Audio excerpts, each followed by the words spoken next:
Sir నమస్తే. నమస్కారం. మీరు పోటీ చేస్తున్నారు. అవును సార్. ఎందుకు పోటీ చేయాలి అని అనుకుంటున్నారు? అండ్ ఒకటి, రెండోది అసలు ఈ బార్ కౌన్సిల్ ఈ వ్యవస్థలో ఏం జరుగుతున్నది? ఫస్ట్ ప్రశ్న, ఎందుకు పోటీ చేయాలనుకుంటున్నారంటే, బార్ కౌన్సిల్లో జరిగే అక్రమాలు, ఫ్రాడ్స్ నేను ఎన్నో బయటికి తీసినాను.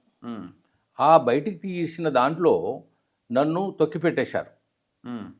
ఏంటంటే మొట్టమొదటిగా నేను ఎన్నుకోబడ్డ తర్వాత చూసింది ఏంటంటే, 3 ముఖ్యమైన ఇన్కమ్ హెడ్స్ వాళ్ళు దాన్ని 2017 నుంచి 2020 వరకు దాన్ని అకౌంట్స్లోనే చూపించలేదు. ఓకే.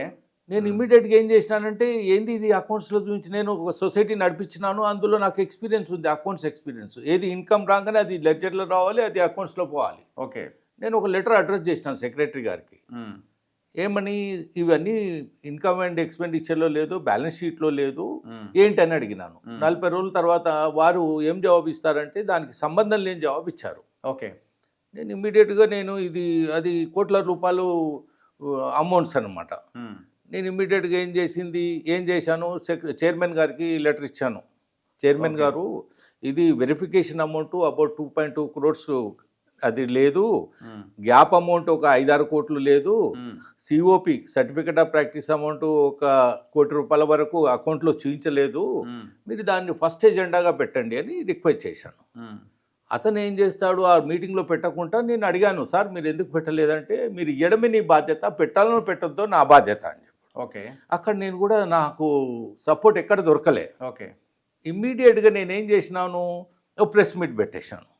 ప్రెస్ మీట్ పెట్టి, ఇవన్నీ భాగవతాలు వీళ్ళు చేసే ఈ మిస్అప్రాపరేషన్, ఎంబెజిల్మెంట్స్ అన్నీ నేను ప్రెస్లో. ఇప్పుడు ఓవరాల్గా ఎన్ని కోట్ల స్కామ్ జరిగిందని నాకు తెలిసి, నా యొక్క సుమారుగా 8 కోట్ల వరకు స్కామ్ నేను పట్టుకునే, ఇంకా పట్టుకొని ఇవన్నీయో అది తెలియదు, ఎవరికి తెలియదు. ఓకే. ఎందుకంటే ఏది అడిగినా ఇవ్వరు మనకు, బార్ కౌన్సిల్ మెంబర్కే ఇవ్వరు, మేము ఇంకా అడ్వకేట్కి ఏమి ఇస్తారు? మీరు మెంబర్గా ఉన్నారు, మీరు మెంబర్కి ఏది ఇయ్యరు. ఏది అడిగితే అది 40 రోజుల తర్వాత రిప్లై వస్తుంది. దానికి ఏం చేస్తారంటే, మీరు కలిసిపోయి మాట్లాడండి సెక్రటరీతోని, ఎందుకండి మీరు ఇట్లా చేస్తున్నారు, ఏదో విధంగా దాన్ని క్లోజ్ చేయడానికి ప్రయత్నం చేస్తారు.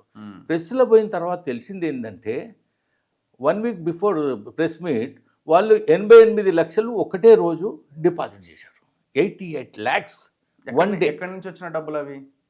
అయితే ఇవే వీళ్ళు బార్ కౌన్సిల్ అకౌంట్లో డిపాజిట్ చేశారు. ఈ అమౌంట్ వెరిఫికేషన్ అమౌంట్ అని పెట్టాడు. వెరిఫికేషన్ అమౌంట్ ఎప్పటిది? 2017వి. మా రూల్ ఏమంటది, రూల్ 617 ఏమంటది, మా దగ్గర క్యాష్ ఎప్పుడైతే వచ్చిందో నెక్స్ట్ డే దాన్ని బ్యాంకులో వేయాలి, డిపాజిట్ చేయమని రూల్ అంటది. ఓకే. మాకు బ్యాంకుకు 20 మీటర్లు, అంటే పక్క బిల్డింగే మా బ్యాంకు బిల్డింగు. ఇంకా వండర్ఫుల్ థింగ్ ఏంటంటే, నేను ఫస్ట్ రిటర్న్ ఇచ్చిన తర్వాత 119వ రోజు వాళ్ళు డిపాజిట్ చేశారు, 119th డే. ఇంకా ఇంట్రెస్టింగ్ ఏంటంటే, ఇంకా ఎంత ఫ్రాడ్ అంటే చూడండి, రాష్ట్ర బార్ కౌన్సిల్ 2గా విభజించబడ్డది 2018లో, ఆంధ్రప్రదేశ్ అండ్ తెలంగాణ. అప్పుడు ఓ బైఫర్కేషన్ కమిటీ అంటూ ఏర్పరిచారు, as per the supreme court guidelines. It is the duty of the bar council. ఆ బార్ కౌన్సిల్ ఏం చేయాలి, బైఫర్కేషన్ కమిటీ ముందు అన్ని ఆస్తులు అప్పులు పెట్టాలి అక్కడ. ఓకే. ఈ 3 అకౌంట్స్ పెట్టలే వాళ్ళు. ఇంకా దురదృష్టం ఏంటంటే, మన Andhra Pradesh learned bar council members దీని గురించి పట్టించుకోలే. వాళ్ళు కూడా ఇవి తీసుకోకుండానే వెళ్ళిపోయారు వాళ్ళు. ఓకే. వీళ్ళు అడుగుతలేరు. నేను తీసే వరకు వీళ్ళు నా మీద కన్నెర్ర చేసి, ఇంకా నా మీద అన్ని ఏం చేయాలో అని చేయడానికి వాళ్ళు సిద్ధమే ఉన్నారు. ఇట్లా ఒక్కటి నేను పట్టింది, ఇది ఒక చిన్నది, ఇంకా చేపలు, పెద్ద చేపలు ఉన్నాయి ఇందులో. ఇప్పుడు ఈ బార్ కౌన్సిల్కి అమౌంట్ అంత ఎక్కడి నుంచి వస్తుంది? ఒకటి, ఎన్రోల్మెంట్ చేయడానికి పైసలు తీసుకుంటారు. ఓకే. అంటే అడ్వకేట్ ఎన్రోల్ కావడానికి పైసలు తీసుకోవాలి. దాని ఎన్రోల్మెంట్కు మేము చట్ట ప్రకారం 750 తీసుకోవాలి. ఇంకా బార్ కౌన్సిల్ ఎంత మోసం చేస్తుంటుందంటే, ఓన్లీ వాళ్ళ అడ్వకేట్స్కి ఎంత మోసం చేస్తుందంటే, ఒక జనరల్ కేటగిరీలో వచ్చిన వారికి 12,500 రూపాయలు తీసుకునేవారు, 12,500. అది కాకుండా ఎవరన్నా సర్వీస్కి వెళ్ళి రిటైర్ అయ్యి వచ్చిన వాళ్ళ దగ్గర గ్యాప్ అమౌంట్ అని 30, 40, 50,000 వరకు ఇక వాళ్ళు వాళ్ళు ఎల్ఎల్బి పాస్ అయిన నుంచి మళ్ళా ఎన్రోల్మెంట్ అయ్యే వరకు అది ఇంగ్లీష్ వాడు కప్పము కలెక్ట్ చేసినట్టు వీళ్ళు కలెక్ట్ చేశారు. అది కూడా ఇదేమైనా చట్టం చెప్తున్నదా? చట్టం లేదు, రూల్ లేదు. వీళ్ళు ఎట్లా ఇది రూల్స్ ఎట్లా? వీళ్ళు చేసిందే రూల్. అందుకనే బార్ కౌన్సిల్ను ఇప్పుడు బార్ కౌన్సిల్ ఏం చేస్తున్నది, సుప్రీంకోర్టు గైడ్ లైన్ చేస్తుంది. అరే ఇది నువ్వు 750 తీసుకోవాలని 8 నెలల సంది 750 తీసుకుంటున్నాం మేము. అప్పటి వరకు 12,500 రెగ్యులర్గా. ఇప్పుడు నేను ఎప్పుడో ఎల్ఎల్బి కంప్లీట్ అయింది, 20 ఏళ్ళ కింద కంప్లీట్ అయింది. నేను ఈ కొన్ని జాబ్స్ ఏదో చేసుకొని రిటైర్ అయిన తర్వాత నేను ప్రాక్టీస్ చేయాలనుకుంటున్నా. ఇప్పుడు నేను ఎన్రోల్మెంట్ చేయాలంటే ఎల్ఎల్బి నుంచి ఇప్పుడు ఆయన 20 ఏళ్ళ అమౌంట్ అంతా కట్టాలా? 20 ఏళ్లకు 750 × 20 కట్టి దాని పైసలు కట్టాలి. ఇంకోటి కూడా ఇంకా అన్యాయము, మీరు గ్రాడ్యుయేషను 2070లో చేశారు, ఎల్ఎల్బి 2080లో చేశారు. ఈ 10 ఇయర్స్ గ్యాప్ కూడా కట్టాలి మీరు. ఇక మీకు వేరే లేదు. అక్కడ ఇది స్టాట్యుటరీ బాడీ కాబట్టి మీరు అక్కడ ఎన్రోల్ అయితేనే మీరు ప్రాక్టీస్ చేయగలుగుతారు. ఎవరు ముక్కు నోరు మూసుకొని కట్టేసిపోతారు అంతే. ఇట్లా వీళ్ళ అక్రమాలు అరాచకాలు ఎంత అంటే ఇంకా చెప్పేటట్టే లేదు ఇది. ఇంకోటి చెప్తాను, ఇంకా ఇంట్రెస్టింగ్ ఏంటంటే మమ్మలను బార్ కౌన్సిల్ మేము 2 సంవత్సరాల గురించి ఎన్నుకోబడ్డాం, కొత్త బార్ కౌన్సిల్ అని. అసలు ఇప్పుడు ఎలక్షన్స్ లేక ఎన్ని ఏళ్ళు అండి? 6.5 7 ఇయర్స్. 7 ఇయర్స్ అవుతుంది. అయితే నేనేం చేసినానంటే 2 నుంచి 5 కోర్టు వారు డైరెక్షన్ ఇచ్చారు. చిన్న కోర్టులు అయినా కానీ మీరు కొత్త బార్ కౌన్సిల్ అయినా 5 ఇయర్స్ వరకు ఉండొచ్చని దాని మీద 5 ఇయర్స్ వరకు ఉన్నాము. నేను 5 ఇయర్స్ కాకముందే 6 నెలల ముందే వీళ్ళు ప్రాసెస్ చేయాలంటే 6 మంత్స్ ముందు చేయాల్సి వస్తుంది. చైర్మన్ గారు చేస్తలేరని నేను 6 నెలల ముందే ఒక లెటర్ ఇచ్చాను. చైర్మన్ గారు మీరు మన టైం అయిపోతుంది, మీరు ప్రాసెస్ చేస్తలేరు, మీకు రిమాండ్ చేస్తున్నాను, మీరు ప్రాసెస్ చేయకపోతే చట్టం ఏమంటుందంటే ఒక డిఫంక్ట్ హడాక్ బాడీ పెట్టి నువ్వు దిగాలి. వీళ్ళు అది దిగతలేరు. వీళ్ళు దిగకపోతే సుప్రీంకోర్టు ఇంటర్ఫియర్ అయ్యి ఇక నేనేం చేసినా చేయకపోతే నేను 5 ఇయర్స్ కాగానే రిజైన్ చేసేసిన నేను. ఎందుకంటే I have no moral duty to continue. Resign చేసిన తర్వాత సుప్రీంకోర్టు వాళ్ళు మొట్టకాయలు కొట్టి అరే బాబు మీరు ఎలక్షన్ పెట్టండి, వాళ్ళు పెట్టాలండి. ఒక సుప్రీంకోర్టుకి ఏం పని లేదా? ఇదే నా బార్ కౌన్సిల్ చేస్తుందా? ఒక్కొక్కది ఎన్ని రోజులు ఎంతో వాల్యుబుల్ డేస్ మా సుప్రీంకోర్టు మా గురించి చేస్తుంది. ఇది ఒక్కటే కాదు, ప్రతి ఇష్యూలో సుప్రీంకోర్టు ఇంటర్ఫియర్ కావాల్సి వస్తుంది. సో ఇదంతా ఒక వ్యవహారం నడుస్తున్నది అంటే కొంతమంది చేతిలో ఉందా ఇదంతా? ఇంకా కొంతమంది చేతిలో అది అంతే. ఇప్పుడు 21 ఏళ్ళు ఒకే చైర్మన్ని, ఇంత పెద్ద వ్యవస్థ, అందరికీ న్యాయాన్ని అందించే, న్యాయం కోసం వాదించే, ఆర్గ్యుమెంట్ చేసే అడ్వకేట్స్ ఒక వ్యక్తిని 21 ఏళ్ళు ఎట్లా కంటిన్యూ చేస్తున్నారు?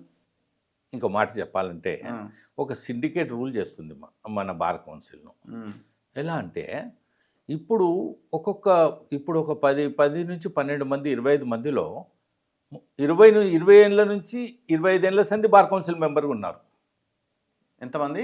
10 నుంచి 12 మంది. 20 ఏళ్ళ సంది 4 times 5 times వాళ్ళు బార్ కౌన్సిల్ మెంబర్గా గెలుస్తూ వచ్చారు. వాళ్ళకి అవకాశం ఇంకా వాళ్ళు ఏం చేయాలో అన్ని చేస్తారండి ఎలక్షన్స్లో. అంతే.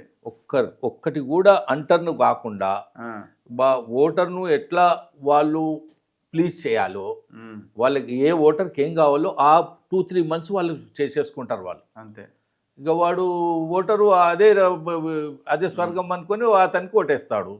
ఇక వాళ్ళు ఇంకా ఇంట్రెస్టింగ్ ఏంటంటే ఒక 10 మంది 25 మందిలో 10 మంది వరకు కోర్టు ముఖం కూడా చూడరండి.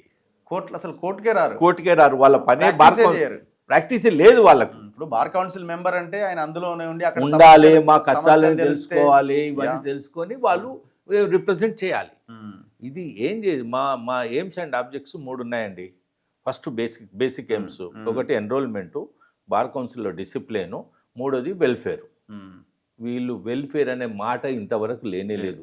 ఎవరైనా చనిపోతున్నా లేకపోతే అడ్వకేట్ చనిపోతున్న వాళ్ళకి ఏమన్నా చేయడము అట్లాంటివి ఏమైనా ఉన్నాయా కనీసం? Bar council welfare fund act, advocates welfare fund act అని 1997లో ఎనాక్ట్మెంట్ జి నారాయణరావు గారి పుణ్యంతో వచ్చిందండి అది. ఇప్పుడు బార్ కౌన్సిల్ త్రూ ఏమన్నా జరుగుతున్నాయా కార్యక్రమం? అదే ఆ అమౌంట్ మాకు వస్తుంది. ఓకే. వాటిని మేము అడ్వకేట్ చనిపోతే ఇచ్చేవాళ్ళు. ఇప్పుడు దాన్ని కూడా 100 రూపీస్ ఉండే దాన్ని వీళ్ళు ఏం చేశారు, ఇమ్మీడియట్గా 250 చేశారు. 250 ఏకపత్యంగా చేశారు, ఆర్బిట్రరీగా. అడగలేదు, ఏ బార్ అసోసియేషన్కు వాళ్ళు అడగలేదు. అడగకుండా చేశారు. ఇప్పుడు దాన్ని ఒక అడ్వకేట్ చనిపోతే 10 లక్షలు ఇస్తామని ఒక స్కీమ్ పెట్టారు. ఇక మీకు చెప్తే కొన్ని వండర్స్ చెప్తే 70 ఏళ్ళ చరిత్రలో మా ఇన్ని పైసలు వస్తాయి కదా, ఒక రోజు కూడా మా అడ్వకేట్స్ కానీ అడ్వకేట్ బార్ అసోసియేషన్స్ కానీ మా స్టేట్మెంట్ ఆఫ్ అకౌంట్ ఇవ్వలేదండి. చెప్పుకుంటా సిగ్గుపోతుంది మాకు. మీరు ఎవరైనా అడిగితే ఏమంటారు, మేము అందులో పెట్టినాము, ఇంట్లో పంపిస్తాము. వాళ్ళు ఆ టైంలో ఎలక్షన్ 1 మంత్లో మాత్రం అందరు ఓటర్లను మత్తులో పెట్టేసి ఆ సేమ్ కేటగిరీ వచ్చేస్తారు. ఇంకా వచ్చిండ్రు అనుకోండి, ఇంకా వాళ్ళు తప్ప వేరే వాళ్ళు ఏం మాట్లాడొద్దు.